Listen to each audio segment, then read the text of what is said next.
Bonsoir à toutes et à tous. Merci beaucoup d'être parmi nous ce soir à la Cité du Vin. On est ravis de vous accueillir pour cette table ronde de l'eau à la bouche. Donc, comme vous le doutez, on va parler de l'eau et de la situation en agriculture et dans la viticulture ce soir. Donc merci à vous d'être parmi nous. Merci également à nos spectateurs sur Zoom. Vous pourrez poser vos différentes questions via la rubrique QR à la fin de la conférence. N'hésitez pas aussi à nous faire part s'il y a le moindre souci technique ou si vous rencontrez des problèmes.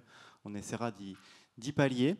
On est ravis d'accueillir cette table ronde donc, qui s'inscrit dans le mois de la résilience de la Bordeaux Métropole, ainsi qu'en partenariat avec le Festival Bon, qui se déroule cette semaine sur toute l'agglomération bordelaise pour mettre en avant les différentes initiatives gastronomiques et engagées par rapport à tous les circuits courts. Donc on est ravis d'être en partenariat avec eux sur cette table ronde.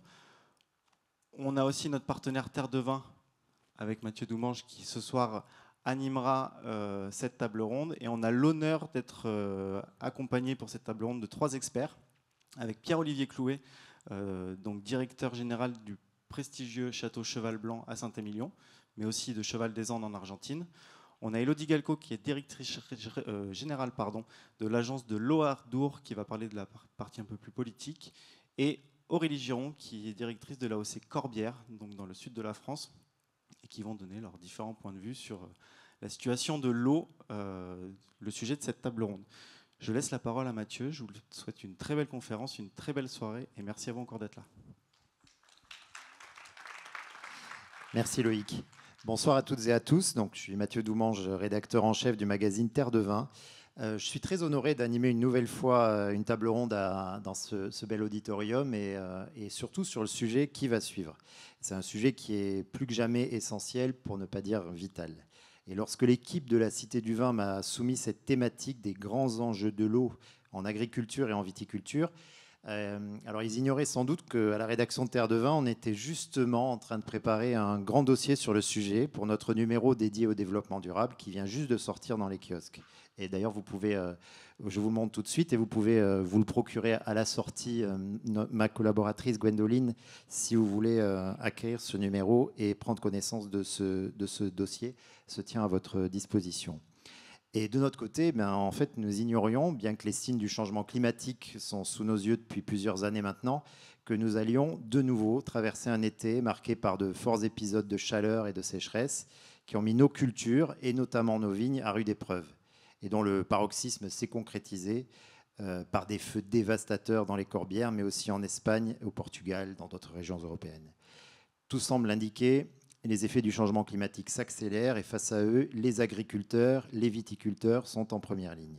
Ils doivent s'adapter, se réinventer, trouver les solutions pour continuer à produire demain, après-demain, des denrées alimentaires en priorité, des conditions propices à l'élevage des animaux et bien sûr du vin. Quelles sont ces solutions? Quelles sont les perspectives? Où sont les motifs d'espoir face à ce qui pourrait ressembler à une fatalité? Donc pour aborder ce vaste sujet, nous n'avons qu'un peu plus d'une heure, malheureusement. Il y a beaucoup de choses à dire. Nous avons 3 intervenants que je vous demande d'accueillir chaleureusement. Loïc les a présentés. Merci de les applaudir. Donc, Elodie, qui est tout au bout à droite. Elodie Galco, directrice générale de l'agence de l'eau à Dour-Garonne. Aurélie Giron au milieu, qui est directrice générale du syndicat AOC Corbière. Et Pierre-Olivier Clouet, directeur général de Cheval Blanc et de Cheval des Andes. Merci à tous les 3 d'être à nos côtés. Donc on va entrer directement dans le vif du sujet, si je peux dire, avec vous, Elodie. Et on va passer sur un état des lieux chiffré de la ressource en eau sur le bassin qui vous concerne. Mais d'abord, peut-être que vous pourriez nous présenter la mission de cette agence de l'eau à Dour-Garonne que vous dirigez. Je peux effectivement commencer par ça. Bonjour à tous et merci de votre accueil. Très heureuse d'être ici à la Cité du Vin, puisqu'il y a quelques mois, avec toute l'agence et tous les acteurs du territoire, on était ici pour ouvrir les conférences territoriales sur l'eau. Et donc on a beaucoup parlé d'eau, on a beaucoup parlé d'agriculture, mais on a beaucoup parlé aussi de tous les usages qu'on peut avoir de l'eau au quotidien. Juste pour faire très vite sur ce que c'est qu'une agence de l'eau, il y en a 6 sur le territoire. La particularité des agences, c'est qu'elles ne connaissent pas les frontières administratives que tout un chacun connaît. Elles connaissent uniquement les frontières qui sont dessinées par l'eau. Le territoire de l'agence de l'eau à Dour-Garonne, c'est un vaste territoire sud-ouest qui va de La Rochelle à Aurillac, qui descend ensuite jusqu'à Foix et Andaille. Donc un très gros quart sud-ouest, et qui est dessiné par le fait qu'une goutte d'eau, quand elle tombe sur le territoire à Dour-Garonne, elle tombe forcément à un moment ou un autre de sa vie entre La Rochelle et Andaille, dans l'océan Atlantique. Et c'est ça qui dessine le territoire. Donc on est sur des bassins hydrographiques dessinés par l'eau et des bassins versants liés à des fleuves, le fleuve Charente, le fleuve Garonne et le fleuve Adour. L'agence de l'eau, sa mission, c'est évidemment de surveiller l'état de notre territoire en matière d'eau, sa quantité, sa qualité. C'est également de prélever des redevances. Alors ça, c'est le côté un peu moins agréable. On prélève 330 millions d'euros de redevances chaque année sur notre territoire. Vous les payez tous à travers les factures d'eau. Et là, c'est le bon côté des choses. On les redistribue aussi aux acteurs du territoire pour accompagner les projets qui sont en faveur de la qualité de nos milieux aquatiques et donc qui permettent à notre territoire d'être irrigué et d'être viable économiquement. Alors vous nous avez apporté quelques chiffres qui sont assez concis. Est-ce que vous pouvez nous détailler sur notamment ce programme 2025-2030 et ces 2 milliards d'euros par an à l'échelle nationale? En fait, le job de l'agence, c'est donc de penser l'eau à l'échelle du territoire et dans le temps, et de la penser avec les acteurs du territoire, c'est-à-dire qu'on a une gouvernance qui est composée de l'ensemble des acteurs du territoire, des élus locaux évidemment, mais également des chefs d'entreprise, des agriculteurs et des représentants du citoyen à travers le tissu associatif, tant des associations de consommateurs que des représentants d'associations de protection de la nature. Avec ces représentants du territoire, on a projeté les conséquences du changement climatique sur notre territoire et on a, au regard de ces éléments que la science nous donne, construit un programme pour y répondre et veiller à ce que notre territoire soit prêt pour affronter ce qui va nous arriver finalement assez vite, hein, parce que 2050, c'est dans 25 ans, ça arrive à toute vitesse.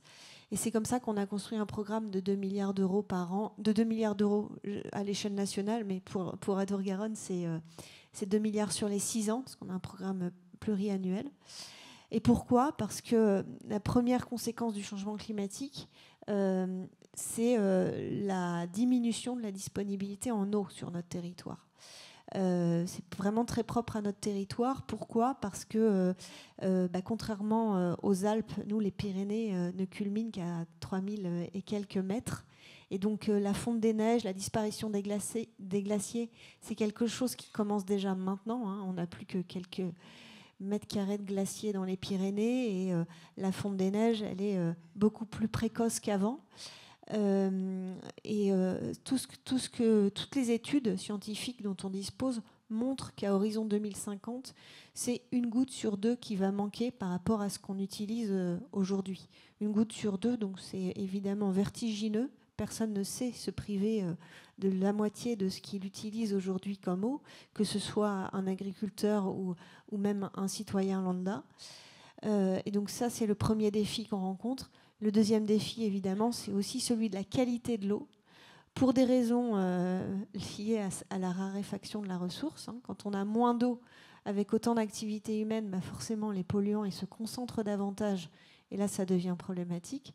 Et aussi parce que nos activités, j'ai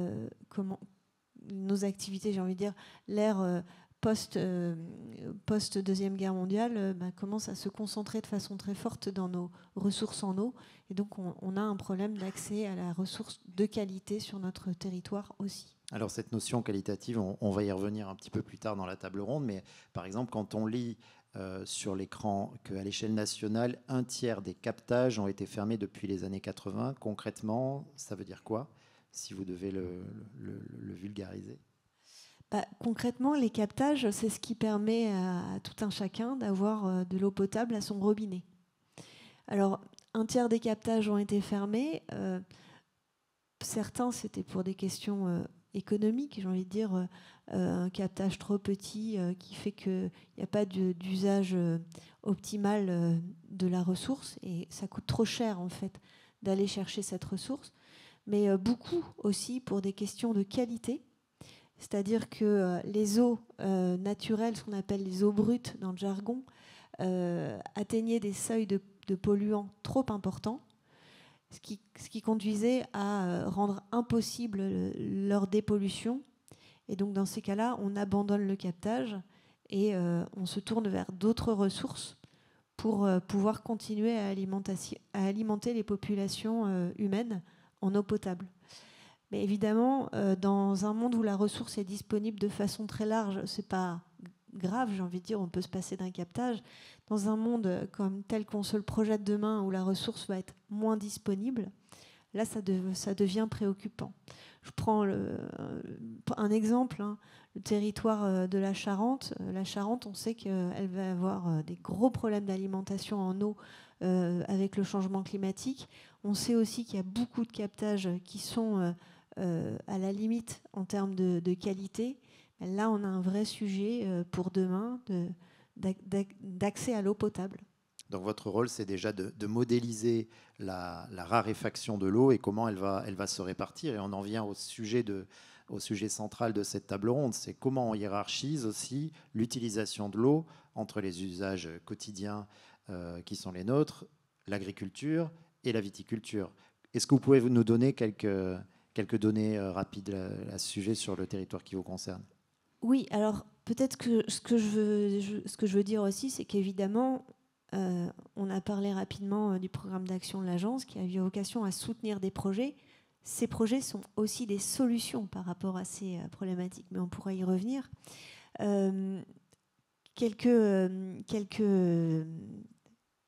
J'ai oublié votre question. En fait, je vous demandais comment, au sein de l'agence, vous hiérarchisez l'usage de l'eau entre ce dont on a besoin au quotidien, notamment l'eau potable, l'agriculture, bien sûr, et la viticulture, qui est le sujet central qui nous réunit aujourd'hui. Oui, quelques ordres de grandeur. En fait, parler des différents usages de l'eau aujourd'hui sur le territoire à une échelle annuelle, ça n'a pas forcément beaucoup de sens. Pourquoi ? Parce que en fait, l'eau, elle va surtout manquer l'été, quand on en a le plus besoin, notamment pour l'agriculture. L'hiver, en revanche, il ne va pas y avoir tellement de conflits d'usage. L'hiver, les pluies, les modèles montrent que les pluies devraient se stabiliser, parfois un peu augmenter, parfois un peu diminuer, mais on continuera à avoir de l'eau l'hiver. Le sujet, c'est l'été, où on en a le plus besoin, notamment pour l'agriculture.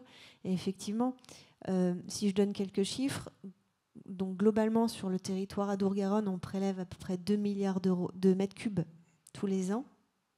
Donc c'est plus d'1 milliard qui vont manquer à horizon 2050, mais essentiellement l'été, au moment où l'agriculture, évidemment, on a tout simplement besoin. On a tout simplement besoin. Et effectivement, à cette période de l'été, l'agriculture prélève 70% des mètres cubes que l'ensemble des usagers de l'eau prélèvent à cette période. Donc c'est le secteur qui est le plus impacté, le plus concerné par ce sujet du partage de l'eau. Est-ce qu'il y a des filières qui sont beaucoup plus consommatrices d'eau et où se situe la viticulture aujourd'hui par rapport à ça? Alors, on a regardé, c'est vrai que ce n'est pas forcément des données qu'on a à l'agence parce que nous, ce qui nous interroge, c'est qui consomme de l'eau, pour quel usage général. Donc, on a l'information activité agricole ou pas activité agricole. On n'a pas forcément l'information liée à l'orientation de l'exploitation. Mais on a pu regarder cet élément-là à travers le positionnement des points de captage. Et le constat qu'on fait, c'est que les points de captage qui sont sur des parcelles viticoles, c'est moins de 1% des points de captage sur le bassin. Donc c'est très peu. Et en termes de volume, c'est même 1/1000 des volumes qui sont utilisés à des fins agricoles. Donc c'est très très peu. Et par ailleurs, je n'ai pas l'information de savoir s'ils sont effectivement utilisés pour l'irrigation de la vigne. Oui, alors vous mettez le doigt sur le sujet de l'irrigation et on va y venir aussi. Mais alors cette question de l'enjeu de l'eau en viticulture, parce que la vigne, bien que ce soit une plante très résistante et très résiliente selon le terme consacré, c'est une plante qui a besoin d'eau. Mais en fait, cet enjeu de l'eau, il est particulièrement sensible dans le Languedoc et dans la région des Corbières que vous représentez, l'AOC Corbières Aurélie Giron. Mais encore une fois, merci d'être avec nous ce soir. On a pu voir cet été que les Corbières ont été soumises, peut-être plus qu'aucune autre région, ont payé un lourd tribut à la sécheresse et à la chaleur avec les incendies dont on se souvient. Si vous devez nous dresser un état des lieux, déjà de l'AOC Corbières, pour savoir ce qu'elle représente à l'échelle du vignoble languedocien, et eh bien, de la réalité hydrique et de l'AOC Corbières vis-à-vis du réchauffement climatique. Bien sûr. Bonjour à tous. Merci de nous accueillir ce soir. Alors d'abord, pour dresser un état des lieux de l'appellation Corbière, sur une carte Corbière, ça part des portes de Carcassonne et ça se termine à Leucate. Donc c'est un carré de 60 km de côté. C'est une appellation qui fait près de 8000 hectares et qui compte 244 caves particulières et une vingtaine de caves coopératives. Voilà, ça c'est pour dresser le topo. Les enjeux de l'eau chez nous, ça vous avez pu tous le constater cet été, sont extrêmement importants. Et pour mieux les comprendre, nous, on a dressé un bilan chiffré finalement du manque d'eau, de ce qui représente chez nous. Donc on a croisé la pluviométrie sur les 25 dernières années dans différentes zones, puisque c'est une zone qui est extrêmement large, les Corbières. Donc on a plusieurs climats finalement qui s'affrontent. Donc en croisant la pluviométrie avec les vagues de chaleur sur plusieurs années en arrière et en prenant en compte l'évapotranspiration, on a dressé un bilan hydrique. Donc pour revenir aux vagues de la pluviométrie... Vous avez segmenté en 2 zones, si vous voulez passer rapidement sur les deux... Non, j'ai segmenté effectivement en 2 zones pour la faire courte. Hein. Nous, on a étudié toutes les zones. Mais on a une zone qui est la partie la plus occidentale de l'appellation et qui, donc près de Carcassonne, et qui a une influence océanique, donc qui est plus humide que le reste de l'appellation. Et là, je l'ai comparé avec le nord de l'appellation, donc les Ignans-Corbières, pour ceux qui connaissent et qui prennent l'autoroute direction Montpellier ou l'Espagne. Donc, on est passé, on a une moyenne de 700, alors je l'ai de tête, 750 et quelques millimètres d'eau sur la zone océanique sur les 25 dernières années. Sur la partie nord, on avait une moyenne de 550 et quelques millimètres. Et là, en fait, ce qui nous a frappé en constatant, en mettant ces chiffres sur ce graphique, c'est qu'on constate un réel décrochage à partir de 2022. Et là, on voit que sur cette zone la plus humide de l'appellation, on tombe à 567 mm. Et sur la partie nord, là, carrément, on tourne autour des 380. En 2024, qui a été une année extrêmement chaude chez nous, on a eu une moyenne de pluie, de pluviométrie sur l'ensemble des Corbières de 336 mm. Ça, c'est une moyenne. Ça veut dire qu'il y a des endroits en Corbières qui ont à peine atteint 240 mm. Donc là, c'est quasiment désertique. À noter qu'une vigne a besoin entre 450 et 550 mm d'eau pour avoir un cycle de développement qu'on va dire normal. Donc là, on n'est plus du tout dans la normalité. Alors même si on note une augmentation de la pluie cette année, là, en 2025, parce qu'on a eu des pluies printanières et notamment une jolie pluie cet été, cela n'empêche que la réserve utile, elle est très faible. Et là, ce qui est le plus compliqué pour nous depuis ces dernières années, c'est le manque de pluie automnale et hivernale, qui sont les pluies vraiment salvatrices pour le vignoble. Donc ça, vous avez constaté vraiment une accélération de ces phénomènes depuis 3-4 dernières années. Il y a une nette accélération du phénomène. Et ce phénomène-là, couplé aux vagues de chaleur qui sont de plus en plus importantes, nombreuses et intenses, couplé aussi avec l'évapotranspiration. Alors l'évapotranspiration, c'est un mot pour en fait l'évapotranspiration, ça nous dit que 98% de l'eau absorbée par la racine de la plante est transpirée par le foliaire. Et une vigne en période vraiment très chaude peut transpirer de 2,5 litres jusqu'à 25 litres d'eau par jour en fonction de sa canopée. Alors attention, là je nuance vraiment mes propos parce qu'en Corbière, nous n'avons pas du tout la canopée pour transpirer 25 litres d'eau. Mais bon, quand bien même, une fois qu'on prend en Corbière ces données de pluviométrie, ces données de vagues de chaleur et ces données théoriques d'évapotranspiration, on dresse un bilan hydrique que vous voyez là. Je ne vais pas le commenter, c'est juste visuel en fait. On voit qu'on est en déficit d'eau depuis 2022, presque toute l'année. Voilà. Donc, alors, ça, c'est le constat. Il est éloquent et je dirais presque qu'il est accablant. Comment on se projette à l'avenir ? Voilà. Est-ce que, pour dire les choses crûment, il y a la question de la pérennité d'une partie du vignoble des Corbières qui se pose à long terme ? Tout à fait. Une fois qu'on a dressé ce constat, on se dit quels sont les enjeux ? D'abord, il y en a plusieurs, mais l'enjeu principal, c'est le maintien en vie du vignoble. C'est-à-dire que là, quand on voit ce manque d'eau et ce stress hydrique auquel est confrontée la vigne depuis plusieurs années consécutives, nous, l'enjeu, c'est comment faire pour maintenir notre vignoble en vie,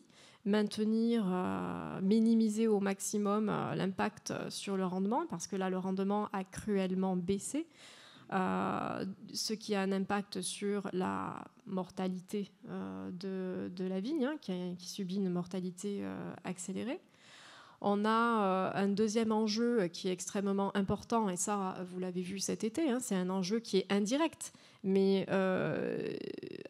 à territoire extrêmement sec, ce genre de geste, parce que la plupart du temps, c'est un geste criminel, le feu ne s'allume pas tout seul, mais en tout cas, il prend, de négligence. Voilà, il prend des proportions absolument colossales. Et il prend des proportions colossales. Pourquoi ? Parce que quand on baisse le rendement d'un vignoble, c'est la rentabilité d'une structure aussi qui est mise à l'épreuve. Donc, qui dit baisse de rentabilité, dit par conséquent des campagnes d'arrachage, des abandons, des friches, des abandons de parcelles. Et ça, ce sont des autoroutes, clairement, pour le feu qui va s'engouffrer donc en là-dedans. fait, il y a une sorte de cercle vicieux qui se met en place et qui menace aussi tout l'équilibre d'un territoire, où la viticulture joue un rôle majeur depuis très longtemps. Le troisième enjeu, c'est exactement ça. Le troisième enjeu, c'est une désertification climatique qui entraîne une désertification économique et sociale, parce que ces structures qui perdent en rentabilité, ça veut dire qu'il y a des départs à la retraite qui ne sont pas renouvelés. Ça veut dire que des jeunes agriculteurs, finalement, ils ne vont pas forcément s'installer. Ou alors, des agriculteurs vont rester en place, mais ils vont faire autre chose. Voilà. Donc, in fine, c'est malheureux à dire, mais c'est une paupérisation globale d'un territoire qui, aujourd'hui, économiquement, est largement porté par la vigne. Ouais.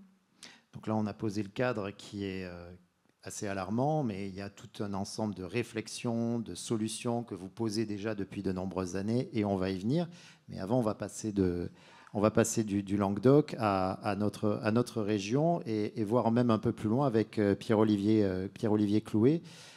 Pierre-Olivier, donc, on l'a dit en préambule, vous êtes directeur général du Château Cheval Blanc à Saint-Émilion. Donc Saint-Émilion, c'est juste à côté. Et là, vous êtes soumis à une influence océanique, une influence atlantique, mais vous n'êtes pas pour la peine exempt des effets du changement climatique. On a pu le voir en 22, on a pu le voir en 25. Donc vous êtes vous aussi concerné par ces effets-là. Et vous avez un pied de l'autre côté de l'Atlantique, dans la région de Mendoza en Argentine, où là on pratique une toute autre viticulture. Donc déjà ce regard transversal, en tout cas cette activité transversale, qu'est-ce qu'elle vous permet de porter comme regard sur les enjeux de l'eau en viticulture, ici et là-bas? Et est-ce qu'ils se nourrissent finalement? Oui, évidemment. Bonsoir à tous, merci beaucoup pour l'invitation. Oui, nous, on a la chance d'avoir le pied dans deux vignobles très différents, à la fois à Saint-Émilion ici, dans le Bordelais, et à Mendoza, au pied des Andes, qui est un vignoble aussi très singulier, qui est un vignoble qui est né finalement d'un désert irrigué. Hein. Mendoza, c'est une oasis, hein. C'est depuis la nuit des temps un désert qui a été irrigué par les Incas, donc c'est une irrigation très très ancienne. C'est un modèle d'oasis. Moi, je le vois comme un modèle d'irrigation assez vertueux, ancestral, qui vise à utiliser la fonte des neiges des Andes. Hein, et on a des sommets qui sont entre 6 et 7 000 mètres que vous voyez là sur les images. Et donc, cette eau qui est piégée finalement dans les neiges des Andes va fondre et va être contenue dans des retenues collinaires tout le long des 6 000 mètres d'altitude de la cordillère des Andes et va être utilisé pendant l'été pour les besoins à la fois du vignoble, du maraîchage, de l'arboriculture, enfin de tout le développement de la communauté de Mendoza. Donc c'est un sujet qui est hyper intéressant pour nous parce que ça nous permet d'observer un vignoble, un terroir qui s'est créé avec l'irrigation depuis très longtemps. Et ça nous permet aussi à nous aujourd'hui de pouvoir éventuellement se projeter dans une viticulture en région un peu plus extrême en fait. Hein. On voit bien aujourd'hui, moi je crois que c'est assez clair pour tous les vignerons aujourd'hui, tous les agriculteurs en France et particulièrement en Gironde, on voit les effets du réchauffement climatique. Enfin, je pense qu'aujourd'hui personne n'est en capacité de le nier. Le climat est en train d'être profondément perturbé. Peut-être plus qu'un réchauffement, ce que nous on voit, c'est une forme d'extrémisation des phénomènes. Donc à la fois entre l'hiver, l'automne, l'été, le printemps, mais entre deux millésimes, parce que là on est en train de parler en effet d'un été très très dur, et ça a été aussi le cas à Bordeaux comme dans les Corbières. Et en même temps, l'année d'avant, 24, on a passé notre été à lutter contre le mildiou et à se plaindre d'avoir eu trop de flotte, des trop gros raisins, de la dilution, de la pourriture, etc. Donc on a quand même des phénomènes qui sont extrêmes et il va falloir qu'on apprenne à vivre dans un régime perturbé en fait. Il va falloir qu'on apprenne à avoir des techniques de travail robustes pour être capable de prendre les à-coups que la climatologie va nous imposer dans les années à venir. Et donc l'eau occupe une place centrale puisqu'il y a des années où il risque d'y en avoir trop, voilà. Des années où on va être en cruel déficit. Enfin, de toute façon, les viticulteurs sont des agriculteurs, hein, donc pas d'eau, pas de vin, pas d'eau, pas de culture. Donc l'enjeu est absolument colossal et je pense que c'est un sujet quelque part qu'on commence tout juste à adresser. Hein, et donc il va falloir que aussi tous collectivement, alors bien sûr les vignerons, les agriculteurs, mais aussi la société civile, les chercheurs, les enseignants, les pouvoirs politiques, tout le monde doit se mettre autour de la table pour se dire comment on utilise notre ressource en eau collectivement. Je suis tout à fait d'accord sur l'idée de la priorisation et je pense qu'il va falloir justement qu'on prépare le bien utiliser l'eau demain. Et pour ce faire, le chemin peut être long. Alors je comprends bien qu'en effet dans les Corbières, le sujet est peut-être encore plus prégnant hein, que pour nous à Bordeaux. Donc, tirons peut-être des leçons de ce qui peut se passer chez des collègues, chez des amis, chez des vignerons voilà, qui ne sont pas très loin de chez nous, pour essayer de faire en sorte qu'on ne prenne pas forcément le même chemin et qu'on soit capable dès aujourd'hui de mettre en place un certain nombre de choses pour faire en sorte que notre ressource en eau soit managée, gérée, et notamment, à mon avis, d'abord la meilleure utilisation de l'eau, c'est celle qu'on n'utilise pas. Hein, et donc faire en sorte d'avoir des vignobles et des cultures qui sont moins gourmandes en eau. Et puis, la question de l'eau, pour moi, majoritaire, avant de parler de son usage, c'est d'où elle vient, à qui elle sert et à quoi elle sert. Oui. Et justement, le fait d'être encore une fois un pied à Mendoza, un pied à Bordeaux, sachant qu'à Mendoza, vous l'avez dit, la vigne est irriguée. Elle est irriguée avec avec un soin assez méticuleux. Je suis allé le constater, et c'est d'ailleurs une manière d'aborder l'irrigation qui va à contre-courant de certaines idées reçues. Et à Bordeaux, vous n'irriguez pas. Néanmoins, comment vous nourrissez finalement une expérience avec l'hôte sur cette approche, encore une fois, de l'usage de l'eau? Je pense que le sujet principal pour nous, c'est comment on s'arme et comment on remplit notre boîte à outils. Et donc l'idée, c'est, je pense qu'avant de réfléchir à l'irrigation à Bordeaux, on a beaucoup d'outils à utiliser. La couverture des sols, le labour, le non-labour, l'utilisation de l'agroforesterie, des haies, la recharge de la matière organique, la réflexion autour de nos porte-greffes, la gestion de la surface foliaire, l'exposition de nos grappes, le rendement, le cépage. Enfin, on va y revenir plus en détail. La boîte à outils est pleine en fait. Donc bien évidemment, parfois la caisse à outils n'est pas suffisante pour régler le problème. Et donc il faut qu'on ait des solutions peut-être un peu plus radicales ou un peu plus intrusives. Mais en tout cas, moi je crois qu'aujourd'hui, on voit bien que même quand on va être amené à utiliser de l'eau, il faut qu'on l'utilise de façon frugale en fait. Et donc il faut qu'on mette tout en œuvre pour en utiliser le moins possible. C'est ce que vous mettez en place à Cheval des Andes. Bien qu'il y ait la manne actuelle de la cordillère des Andes, vous essayez d'avoir une gestion extrêmement précise et pas d'ouvrir les robinets, comme d'ailleurs beaucoup continuent de l'imaginer. C'est-à-dire qu'on pense que l'irrigation de la vigne, c'est pour faire du vin de volume, mais c'est pas nécessairement ça. Non, c'est pas nécessairement ça. La question, est-ce qu'on peut faire des grands vins en irriguant? Alors, c'est toujours la même chose. Alors, la question, c'est oui, oui et oui. Pour moi, il n'y a pas de sujet. On peut faire des grands vins en irriguant. La question, c'est comment on irrigue, pourquoi on irrigue, de quelle manière on irrigue, donc comment on régule son accès à l'eau, comment on observe son végétal et comment on s'assure d'avoir mis tous les leviers en place possibles et imaginables pour avoir le moins besoin d'eau. Parce qu'il faut quand même rappeler un truc qui est assez fondamental. Les terroirs sont vraisemblablement une construction de l'homme. Les terroirs n'existent pas à l'état naturel. Ce qui existe à l'état naturel, c'est des sols. Et ces sols ont été accaparés et organisés par la société, par les vignerons qui les ont construits. Les moines ont dépierré la côte bourguignonne pour faire des clos. L'homme a taillé la vigne comme un bonsaï pour la forcer à faire des petites grappes et à rester à proximité du sol. Et puis à la fin, on a même fini par éviter l'oxydation entre l'alcool et l'acide acétique pour maintenir le vin et ne pas le faire se transformer en vinaigre. Donc c'est l'homme qui a créé le vin, c'est l'homme qui a créé le terroir. Mais on ne doit quand même pas oublier qu'une des composantes majeures de la description d'un sol et du fonctionnement d'un terroir, c'est comment l'eau circule à l'intérieur. Donc, à partir du moment où on va intervenir sur le retrait ou l'ajout d'eau dans un sol, on commence à mettre le doigt dans quelque chose qui risquerait de nous dépasser. Donc, c'est très important de pouvoir poser un cadre, si on a besoin d'irriguer, de poser un cadre très important pour continuer à exprimer, non pas la grandeur des vins, parce que je crois que les vignerons sont mal placés pour parler de la grandeur des vins. Les vignerons, ils sont bien placés pour parler de la typicité des vins, en fait. Est-ce que ce vin reflète la typicité du lieu où il est produit? Et donc, est-ce que Cheval des Andes fait un vin qui reflète le terroir de Mendoza et la culture des gens qui le font? Est-ce que Cheval Blanc fait un vin qui reflète le terroir dont il vient? Et est-ce que l'AOC Corbière produit des vins qui reflètent leur terroir et leur histoire? Élodie, je pense que vous voulez intervenir. Oui, moi je voulais réagir parce que Pierre-Olivier disait très justement que sans eau, il n'y a pas d'agriculture et donc il n'y a pas de vin. Mais moi j'ai même envie de dire, sans eau, il n'y a pas de vie dans nos territoires. On l'a oublié parce qu'en France, on a pendant longtemps eu la chance d'avoir partout sur le territoire des robinets qu'on pouvait ouvrir et pour laisser couler l'eau. Mais c'est quelque chose qui est en train de changer. En 2022, il y a plus de 500 communes qui se sont vues en rupture d'alimentation en eau potable en France. Cet été encore, on avait dans certains villages du citernage, c'est-à-dire que les gens n'avaient pas l'eau au robinet. Et à horizon 2050, sur le Grand Sud-Ouest, on estime que c'est 1 habitant sur 2 qui pourrait être concerné par des ruptures d'alimentation en eau potable si on ne fait rien. Et quand on revient à cet élément essentiel, qu'en fait l'eau c'est la c'est la mère de toute activité humaine, en fait.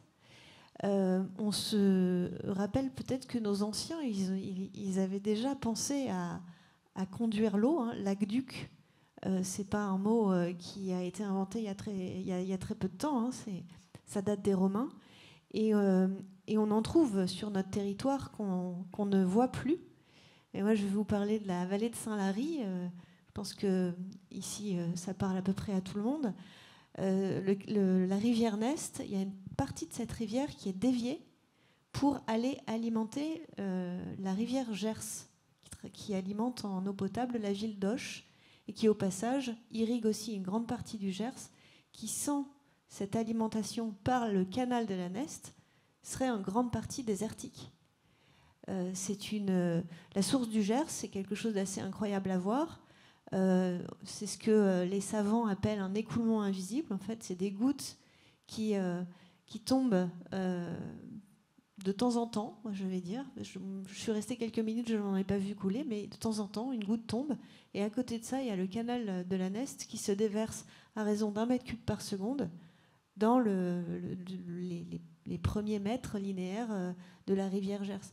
Et ça a été construit par Napoléon III et pensé même par les Romains avant.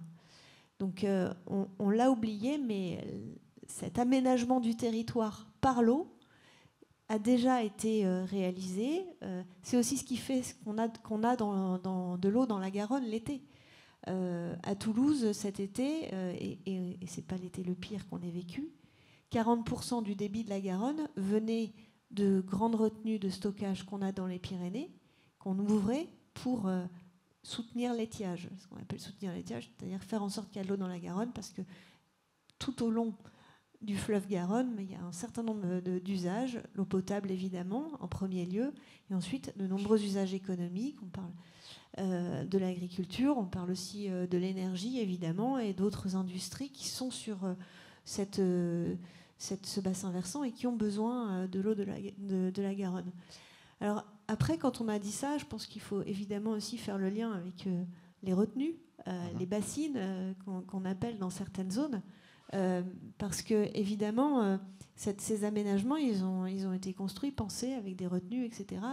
Et donc, ça a du sens de se reposer la question, d'en faire à nouveau, pour pouvoir continuer à alimenter en eau nos territoires, parce qu'on en a besoin et on sait qu'elle va manquer.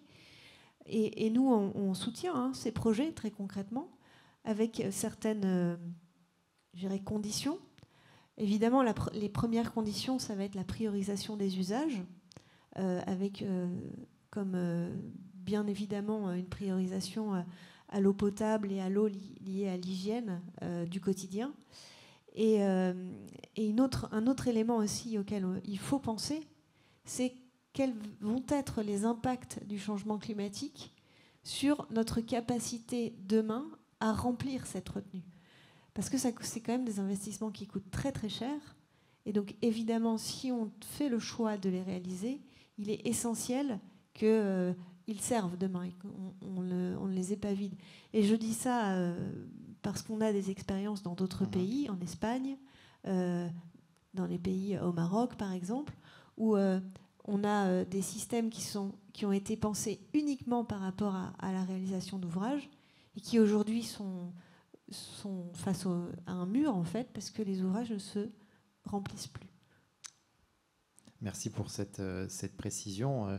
Vous citiez l'exemple de l'Espagne, et pour revenir sur le sujet d'irrigation, on estime que l'Espagne a à peu près 40% de son vignoble qui est irrigué, contre 10% seulement en France. Pierre-Olivier, juste pour précéder une question éventuelle, est-ce qu'à Bordeaux, demain, et à Cheval-Blanc, on projettera d'irriguer à un horizon à 2050-2100, ou pour vous, c'est tout sauf l'irrigation en perspective? Moi, je pense que c'est un sujet qu'il faut mettre sur la table, parce que ça va nous laisser le temps de le traiter. Et moi, si je ferme les yeux et que je réfléchis à un avenir souhaitable pour la viticulture bordelaise, je ne crois pas que ce soit un futur très désirable que d'avoir un vignoble irrigué à Bordeaux. Mais en même temps, c'est une vision très personnelle. Et je pense que voilà, il y a d'autres viticulteurs qui ne partagent peut-être pas cet avis-là et qui pensent que demain, on sera irrigué. Dans ce cas-là, il faudra qu'on soit irrigué de façon assez juste, parcimonieuse, en mettant des règles. Et je ne crois pas qu'il faut donner la réponse à cette question uniquement aux vignerons. Je pense que le sujet de l'eau, c'est un sujet de société. Et il est urgent de s'emparer du sujet, en mettant bien sûr les vignerons autour de la table, parce que c'est les premiers usagers, si on parle d'irrigation viticole, mais en mettant aussi la société, parce que je crois que ça a été bien dit, il n'y a pas de frontière à l'eau. Donc l'eau qu'on prend à un endroit, elle n'est plus disponible pour quelqu'un d'autre à un autre endroit. Donc on ne peut pas s'accaparer l'eau qui coule sous nos pieds. Ça, c'est une certitude. Donc, on doit avoir une décision collective. Et encore une fois, moi, je pense qu'on n'est pas encore aujourd'hui dans une situation où on a exploré suffisamment le champ des possibles. Il y a plein de choses à mettre en place en amont.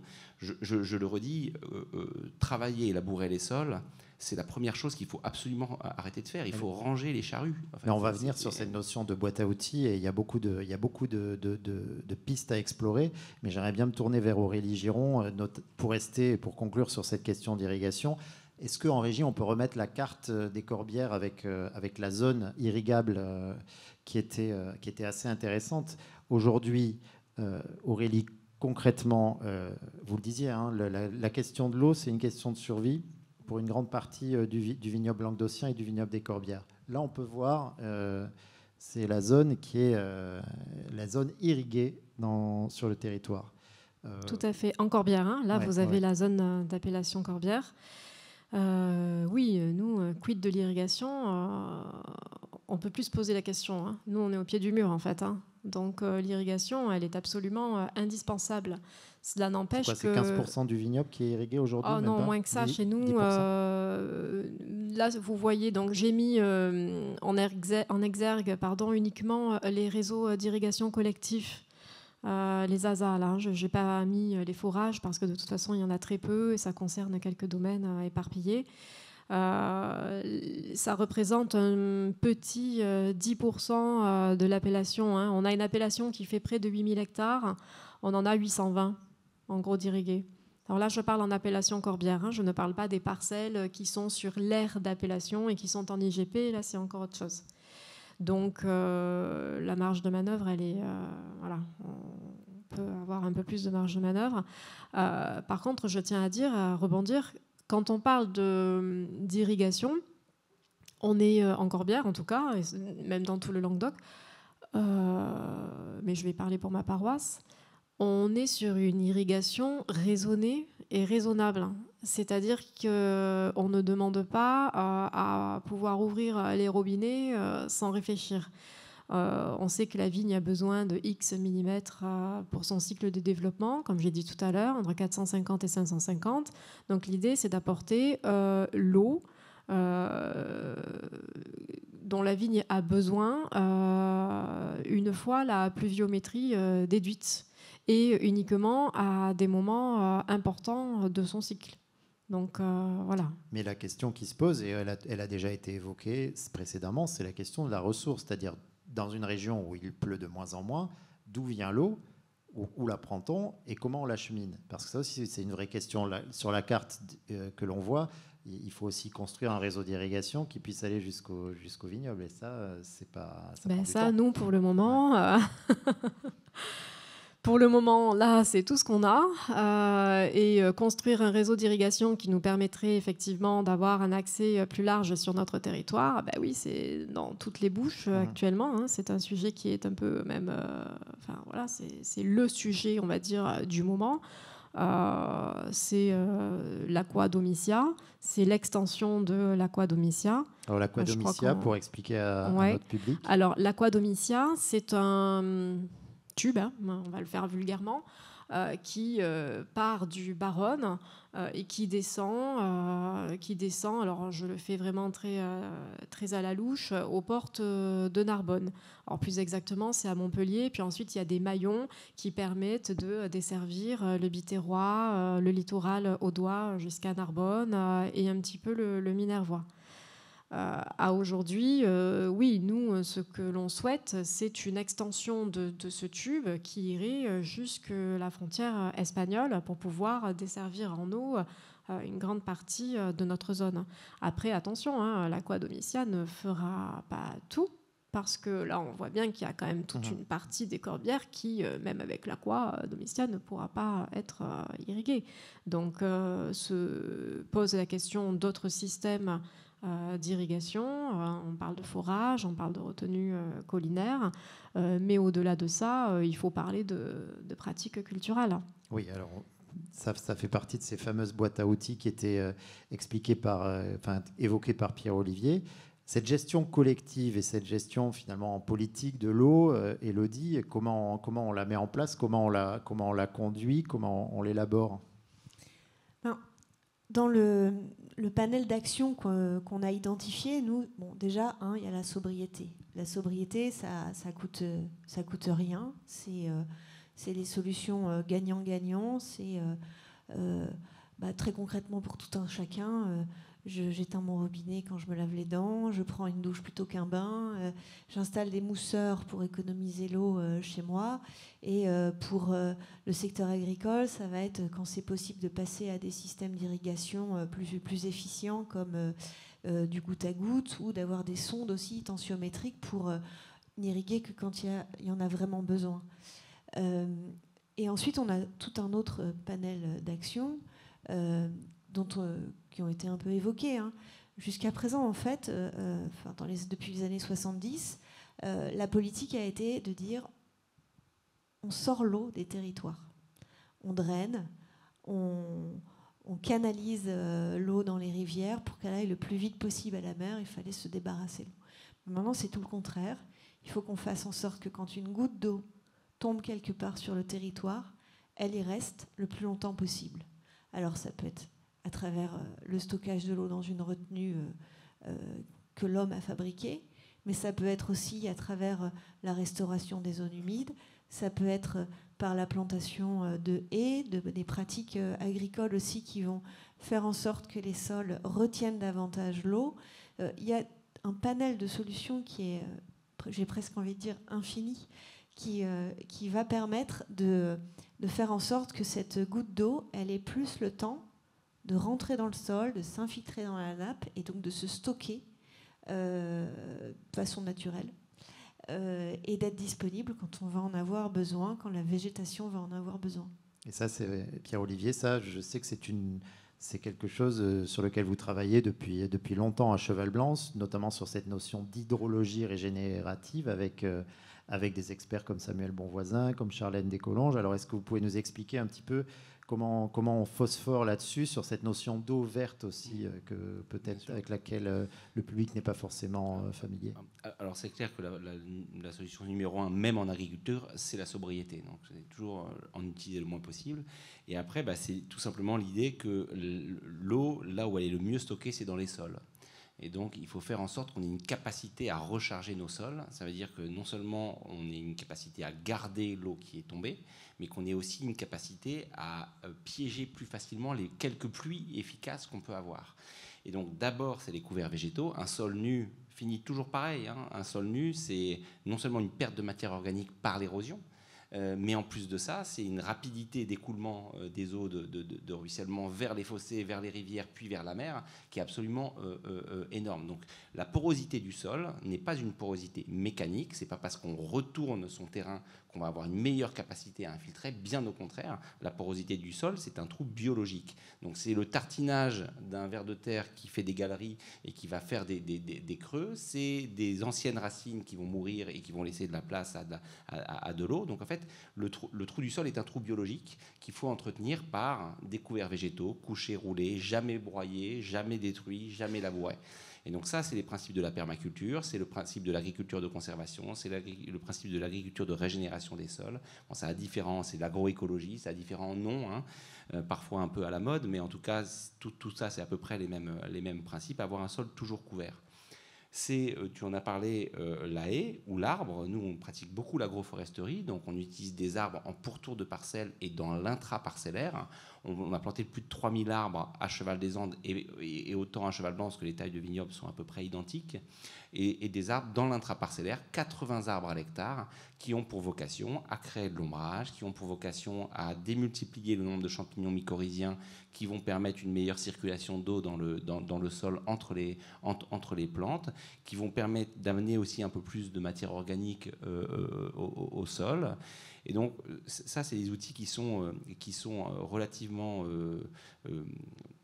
anciens. Alors, ce qui pourrait être contre-intuitif, c'est qu'on pourrait se dire, si on met des arbres à côté de la vigne, ça peut créer une concurrence potentielle, et donc la vigne pourrait demain souffrir encore plus de la sécheresse. Bien sûr, au démarrage, évidemment. Je veux dire, une petite plantule qu'on plante, elle a besoin un peu d'eau au démarrage, et puis quand les racines sont profondes, quand l'arbre s'est installé, en fait, au final, il va envoyer ses racines plus profondément.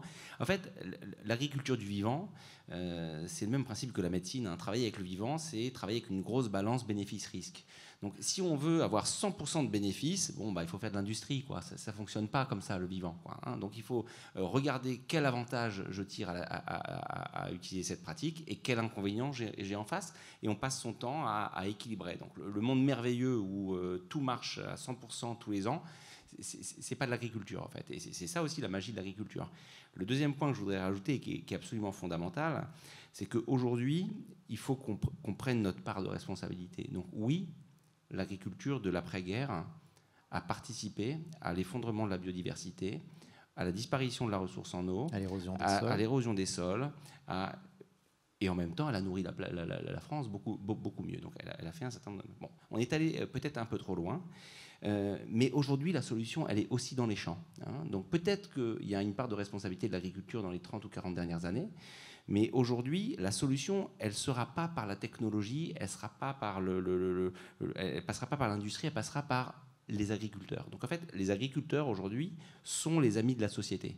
Donc il va falloir ça, je pense qu'il faut le redire. Il faut le dire et le redire, parce que la solution, ce sera l'agriculture du vivant. Donc il faut absolument aujourd'hui faire en sorte d'accompagner les agriculteurs français et les paysans du monde entier à être capables d'avoir suffisamment de ressources, de reconnaissance, avoir accès à la recherche, avoir accès à la connaissance pour mettre en place un certain nombre d'outils qui vont nous sauver.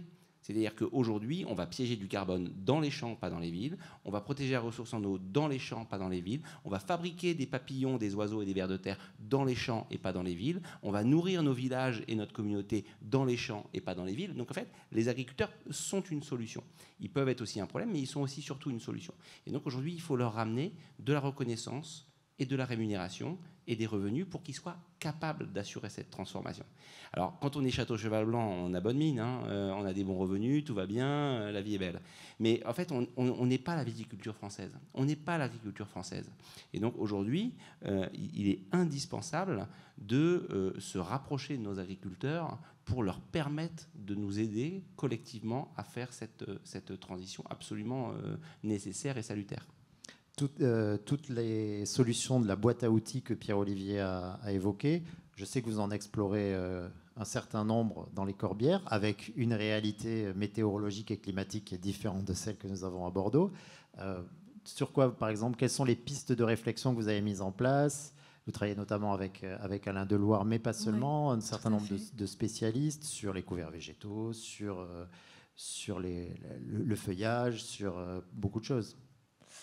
Nous, effectivement, on se fait accompagner par le professeur Alain Deloire, qui est un ex-Supagro et qui est spécialiste justement sur la gestion de la ressource en eau dans le vignoble en contrainte hydrique, voire en stress hydrique, et ça de manière internationale. Donc on s'est rapproché du professeur Alain Deloire l'année dernière pour justement réfléchir à ça.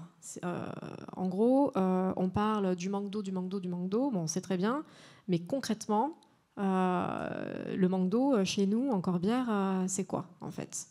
Donc on l'a fait venir pour établir un diagnostic in situ sur différentes zones de l'appellation pour ensuite nous proposer concrètement de nous accompagner. Pour la faire courte, on a choisi 3 zones des Corbières, une zone non irriguée mais sous influence océanique, une zone non irriguée dans la partie la plus aride à l'intérieur des terres, et une zone irriguée. Donc sur chacune des zones, on a sélectionné une parcelle.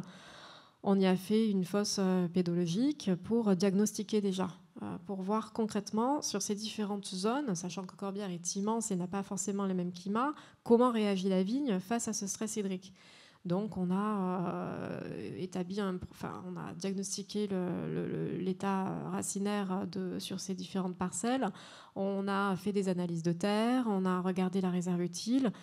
Et une fois qu'on s'est dit ça, on s'est dit bon, ok, la deuxième étape, ça va d'être d'y placer des sondes capacitives. Donc en fait, ce sont des sondes qui sont connectées à des stations météo et qui nous permettent d'étudier quotidiennement le pourcentage d'humidité dans ces sols pour étudier en fait le seuil. À quel moment, sur ces parcelles, dans ces différentes zones, on va voir qu'il y a un décrochage. Est-ce que ça sera au même moment ? Bon, ça, on a tous la réponse. On se doute bien que dans la zone non irriguée, dans la partie semi-aride, le décrochage va se faire plus tôt. Mais décrochage, quand, à hauteur de quand ? Et ce qui va nous intéresser, c'est sur la partie irriguée, du coup, quelle quantité d'eau on va apporter à quel moment pour que la vigne ne tombe pas dans un stress hydrique qui lui coupe sa croissance. Donc, pour rebondir sur cette boîte à outils, oui, on a donc pour les vignerons qui ont la chance d'être irrigués, on a donc cette étude-là qu'on va mettre en place avec ces sondes capacitives et on va étudier ça sur 2-3 années quand même. Et pour les vignerons qui ne sont pas irrigués, et même ceux qui le sont d'ailleurs, parce que je continue à dire qu'on parle d'une irrigation raisonnée, on n'est pas du tout là pour augmenter un volume de production, hein. On est là pour maintenir en vie le végétal. Donc, pour ceux qui ne sont pas irrigués et pour ceux qui irriguent, quelles sont les pratiques culturales qu'on peut mettre en place pour optimiser la moindre petite goutte d'eau sur le vignoble. Les couverts végétaux, et concrètement, ouais, ça va, mais tout à fait, ça se traduit par ça. Il l'a très bien développé. Ça va être la taille aussi, hein, réfléchir à la taille. Quelle taille maintenant je peux adapter pour que ma vigne croît sans la, je cherche mes mots, mais sans la tourmente. Merci, merci. Donc on réfléchit à la taille, on réfléchit au porte-greffe. Parce que les porte-greffes qu'on utilisait il y a 20, 30 ans, 40 ans ne sont plus forcément adaptés à notre vignoble d'aujourd'hui.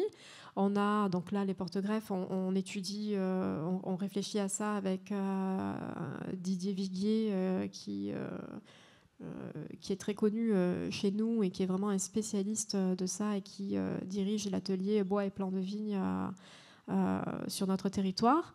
On réfléchit aux couverts végétaux, mais ça c'est une évidence parce qu'il y a beaucoup de choses qui peuvent être mises en place, mais il faut aussi que ce soit des choses qui soient économiquement parlantes à nos vignerons qui sont déjà dans le mal.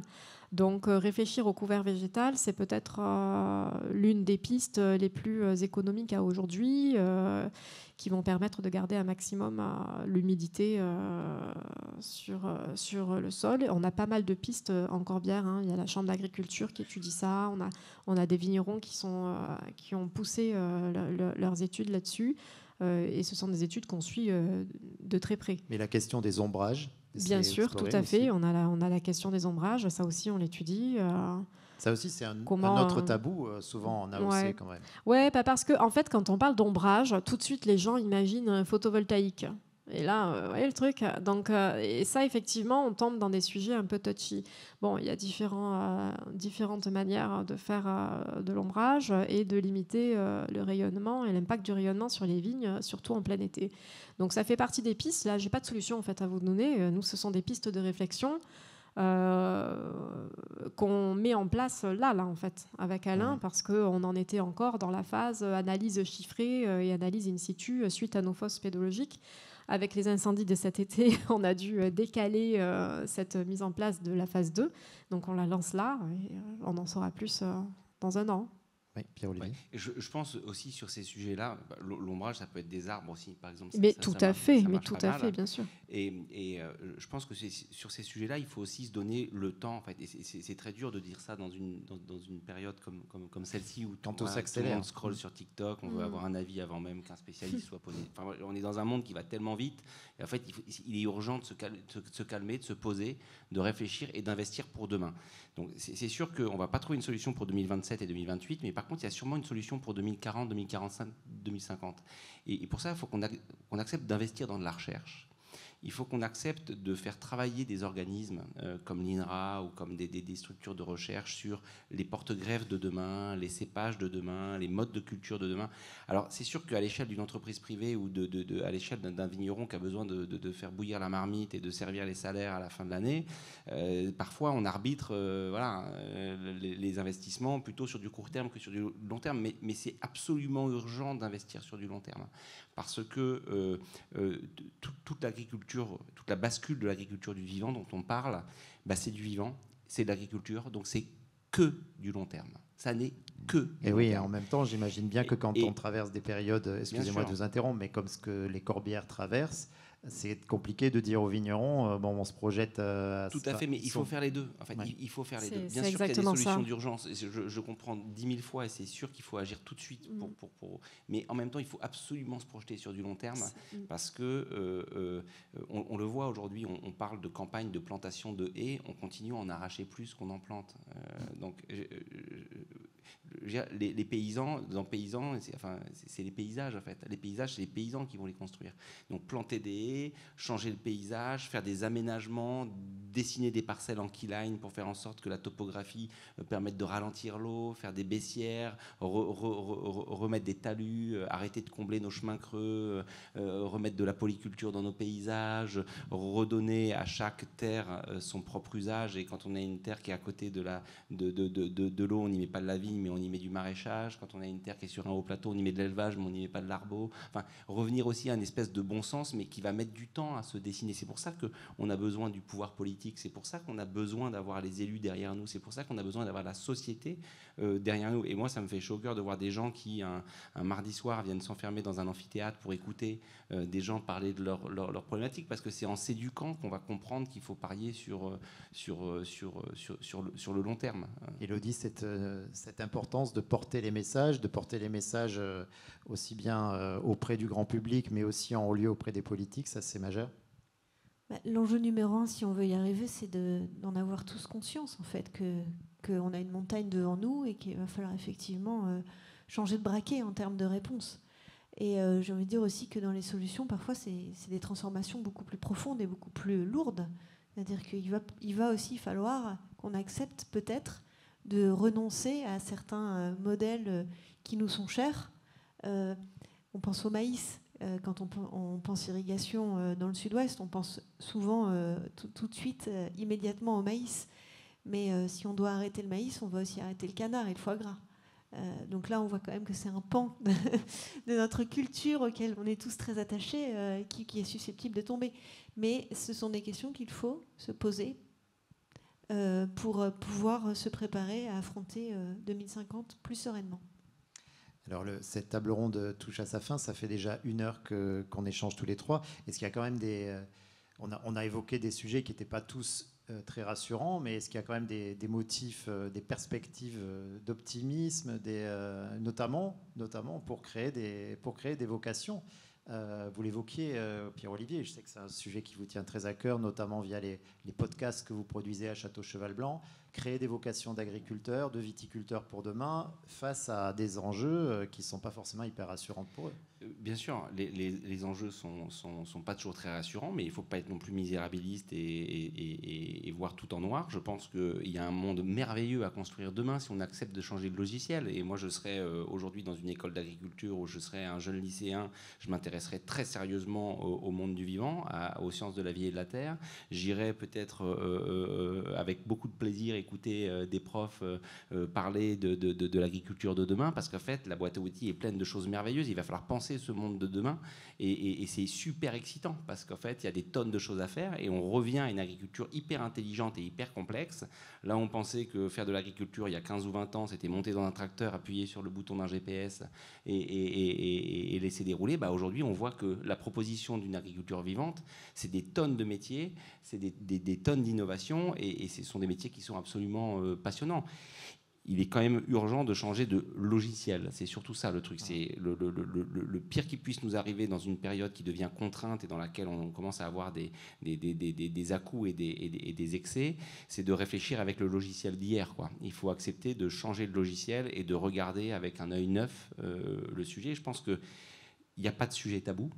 Il faut respecter les enjeux de la société et les problématiques locales de certains vignobles ou de certaines agricultures qui sont dans le dur en ce moment. Il faut les aider à passer le cap, et en même temps, il faut préparer, pas demain, mais après-demain, quoi. Aurélie, ce message d'optimisme, il est facile à porter, surtout en ce moment en interne au sein de l'AOC? Oui, en fait, oui. Je suis tout à fait d'accord avec ce que vient de dire Pierre-Olivier. Alors, après, moi, je suis de nature extrêmement optimiste, et j'ai un mantra dans la vie qui dit qu'il faut tirer du positif de tout, et surtout des situations les plus négatives, parce que c'est là, en fait, qu'on fait une introspection, une vraie réflexion, et qu'on en tire quelque chose. Donc oui, je suis assez optimiste, parce que en fait, ce qui nous est arrivé cet été, et ce qui peut certainement se reproduire, soyons lucides, ça a permis d'accélérer la réflexion collective. On était tous dans notre coin, la tête un peu dans le guidon. On savait quand même, on en parlait. Oh, quand même, c'est sec. Bon, on espère qu'il va pleuvoir l'année prochaine. Non. En fait, il ne va pas pleuvoir l'année prochaine. Et il a fallu ça pour que enfin les instances là se posent autour d'une table et réfléchissent à l'agriculture de demain. Et ça, c'est extrêmement positif, voire excitant. En fait, on est face à une page blanche là. On doit écrire, on doit réécrire le livre. Quelle sera l'agriculture de demain sur notre territoire? Alors, je ne sais pas. Est-ce que ça va passer par de la diversification, par de l'élevage, oui, certainement tout ça, si on réussit à avoir de l'eau, quand même, parce que quel que soit ce qu'on plante, il faut de l'eau. Mais au moins, il y aura eu ça, en fait. Il y aura eu cet élan collectif, humain, de prise en considération du territoire et de ses spécificités. On a un territoire quand même qui est particulier. On commence à le surnommer chez nous le laboratoire méditerranéen. On est face à une problématique tous qui est commune sur un territoire particulier, et ça implique aujourd'hui une réflexion collective et spécifique et propre. Et ça, c'est ultra positif. Élodie, c'est à vous que revient le mot de la fin. Cette fameuse goutte d'eau qu'on doit garder sur le territoire, on va réussir à la préserver, à la chérir et à la faire fructifier. Moi, je vais commencer par un mot en forme de boutade. On est la cité du vin, et on a parlé de sobriété. Et en fait, le premier acte de sobriété dans le domaine de l'eau, c'est de boire du vin, puisqu'il y a à peu près 15% d'alcool, donc on a déjà fait 15% de sobriété. Excellente nouvelle. Mais ça, c'était sous forme de boutade, évidemment.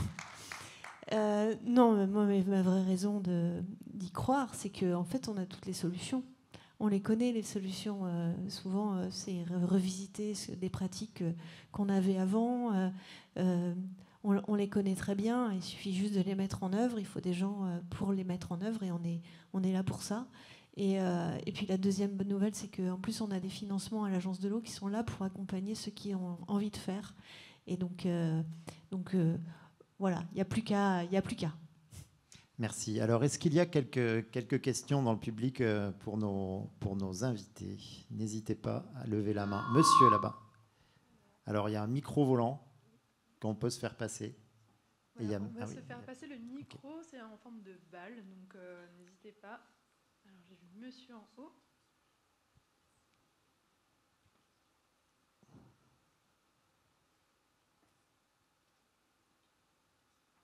Merci. 3 points. Je croyais que sur les AOC, on ne pouvait pas irriguer les ceps de vigne une fois qu'ils avaient passé l'âge de 3 ou 4 ans. La première question. La deuxième question, c'est exactement la photo que l'on voit, c'est du goutte à goutte. Je ne suis pas sûr que ce soit extrêmement efficace. Alors, j'ai visité dans le Somontano en Espagne, et là, avant de mettre la vigne, c'était des bulldozers, des tranchées. Je suis sûr que le directeur de Cheval Blanc a dû voir ça également. Et c'est une tuyauterie de dingue. Et ensuite, ils mettent effectivement les ceps de vigne et qui sont alimentés par l'eau par en dessous. Et ma question, c'est est-ce que ça a le même rendement? Je ne crois pas, mais est-ce que ça a le même effet? Le goutte à goutte, ça ressemble à de la pluie. Le faire par en dessous, c'est un peu différent. Et puis l'autre point, c'était pour l'agence de l'eau. Un point important, c'est la goutte d'eau qui tombe, il ne faut pas qu'elle soit polluée. Il ne faut pas qu'elle soit polluée par l'activité de l'homme, par l'activité industrielle ou par les entrants.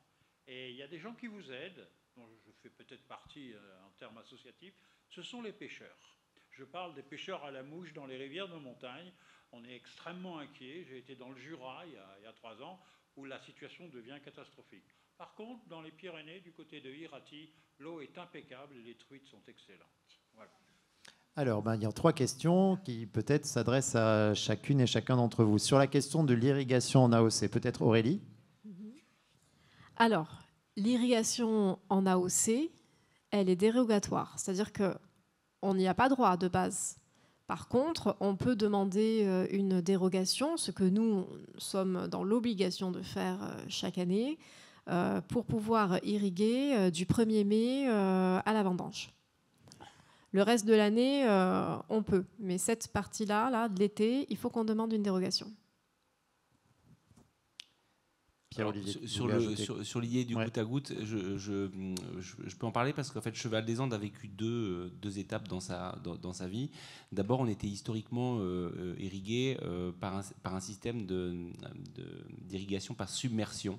On appelait ça l'irrigation à l'arrêt. Et donc, tout le vignoble de Las Compuertas de Cheval des Andes est un peu en déclivité, de manière à pouvoir amener l'eau depuis les retenues collinaires dans les champs de vignes, dans les parcelles de vignes, en mettant l'intégralité de la superficie de la parcelle, on faisait courir l'eau en fait dedans. Donc ça, c'est des quantités d'eau absolument colossales. C'était un très beau mode d'irrigation folklorique et historique, mais non seulement on ne maîtrise pas très bien ce qu'on met, donc là la sobriété c'est un peu zéro pointé, et puis finalement on avait très peu d'efficience. Donc on est passé nous au goutte à goutte, mais un goutte à goutte qui est sur le fil de calage, donc qui est à 50 cm au-dessus du pied. Et donc là, c'est un système d'irrigation qu'il faut vraiment réfléchir intelligemment, parce que soit vous avez la possibilité de mettre la vigne sous perfusion en faisant tomber quelques gouttes de temps en temps, et donc le végétal est alimenté un petit peu en permanence, et du coup il fait un chevelu racinaire qui est très superficiel, et il est mis sous perfusion, et donc il est complètement dépendant de ce que vous lui donnez, et donc il exploite pas vraiment le sol, et ça fait pas des raisins très intéressants. Par contre, avec le goutte à goutte, vous pouvez simuler des pluies, et c'est ce que nous on fait. On essaye d'utiliser très très peu d'eau, mais par contre on simule un gros orage de 30 ou 40 mm tous les 3-4 semaines. On suit un peu le comportement du végétal, on regarde, on observe, et on met des gros à-coups pour permettre justement à la vigne de continuer à enfoncer son réseau racinaire et de pouvoir rentrer un peu en contrainte hydrique, parce que c'est un peu antinomique, hein. On a parlé aujourd'hui beaucoup de besoins de la vigne en eau, mais ce qu'il faut en comprendre, c'est qu'à la base, la vigne, elle fait des grands vins que quand elle est en contrainte, quand elle manque un peu d'eau. La zone de stress, c'est vraiment une zone rouge quand on dépasse l'entendement et qu'on commence à la mettre en état de réelle souffrance. Mais sinon, on fait des grands vins sur les terroirs qui sont peu alimentés en eau. C'est un peu antinomique avec ce dont on vient de parler. Mais... Merci. Et donc la dernière question sur l'eau possiblement polluée. Oui, donc la dernière question sur la qualité. Merci de me permettre de revenir sur ce sujet-là de la qualité de l'eau. Je l'avais un peu mentionné en introduction, mais évidemment, c'est un sujet dont on se préoccupe énormément. Je vous donne l'exemple, quand on accompagne un projet de retenue d'eau, par exemple, pour notamment des fins agricoles, on va demander aussi aux agriculteurs de s'engager sur des pratiques plus vertueuses pour s'assurer qu'on n'est pas en train de mettre de l'eau dans la machine pour qu'elle ressorte sale. Et donc, et que derrière, en fait, on soit aussi obligé de financer un peu plus loin une usine d'eau potable parce que l'eau serait trop fortement polluée. Donc, on travaille énormément sur ces sujets-là. On travaille aussi plus généralement avec tout le secteur agricole pour améliorer les pratiques en faveur de la qualité de l'eau. On travaille aussi avec les industriels, parce que les industriels, ils peuvent aussi avoir des rejets polluants dans les rivières, et donc ça aussi, ça s'améliore. Et globalement, on a plutôt des résultats, parce qu'on voudrait aller plus vite, mais globalement, là, on devrait, en 6 ans, avoir augmenté à peu près 10% la qualité de l'eau sur notre territoire. Alors justement, il y a un internaute qui nous pose cette question, qui regardait la conférence sur Zoom. Quid de l'évolution de l'utilisation et de la réglementation des eaux grises? Les eaux grises, ce sont les eaux ménagères. Alors, il peut y avoir 2 questions dans cette question. Il y a 2 sujets. Il y a le sujet de la réutilisation des eaux traitées, qui est un sujet, j'ai envie de dire, industriel, c'est-à-dire que l'idée, c'est de pouvoir utiliser les eaux en sortie de stations d'épuration, plutôt que de les rejeter dans le milieu. C'est de les réutiliser, de les recycler. Et ça a particulièrement de sens, notamment quand on est en zone littorale. Tout à l'heure, on parlait des Corbières, mais plus globalement sur les Pyrénées orientales, qui ont été très fortement touchées par la sécheresse, avec des problèmes d'approvisionnement en eau potable. On a des projets de réutilisation des eaux traitées sur la zone littorale qui permettent en fait de ralentir encore un peu plus l'eau juste avant qu'elle aille dans la mer. On la réutilise une deuxième fois et donc on économise ainsi de l'eau. Et il y a un deuxième... Donc là-dessus, les textes ont beaucoup évolué à la suite de la sécheresse de 2022 en France. Je ne vais pas vous dire qu'on peut faire autant que dans d'autres pays comme par exemple en Espagne ou alors en Israël, où là ils sont vraiment à la pointe de la réutilisation des eaux. Mais on a progressé et on continue à progresser, c'est-à-dire que ce sont les cas pratiques qui nous amènent à faire évoluer la réglementation. Le deuxième sujet, c'est la réutilisation des eaux grises dans le bâtiment. Et donc là, concrètement, c'est effectivement pourquoi a-t-on de l'eau potable dans sa chasse d'eau ? A-t-on vraiment besoin d'eau potable dans sa chasse d'eau ? Et donc, c'est essayer d'utiliser, par exemple, les eaux qui sortent de la douche ou les eaux qui sortent de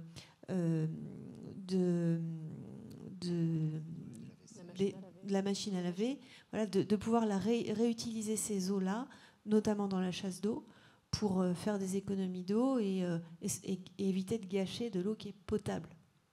Et en complément de ça, plus on aura une agriculture sur sol vivant, plus on aura un microbiote du sol diversifié, plus on aura une charge vivante dans nos sols importante, plus les gouttes d'eau qui tombent dessus ou qu'on utilise pour l'irrigation seront dépolluées par la machine incroyable qui est le vivant, qui est souterrain. Donc en fait, notre charge microbienne et notre charge vivante dans les sols est un formidable épurateur en fait. En gros, on devrait garder notre matière organique pour fertiliser nos champs et utiliser la masse incroyable des microbes et bactéries pour épurer le chimique, quoi. On a beaucoup évoqué d'ailleurs l'utilisation de l'eau à la vigne et assez peu l'utilisation de l'eau au cuvier et au chai. C'est un autre sujet, mais on sait qu'il y a beaucoup de propriétés qui réfléchissent énormément à faire des économies, à utiliser les eaux usées, à les retraiter pour c'est un sujet énorme. Moins consommer.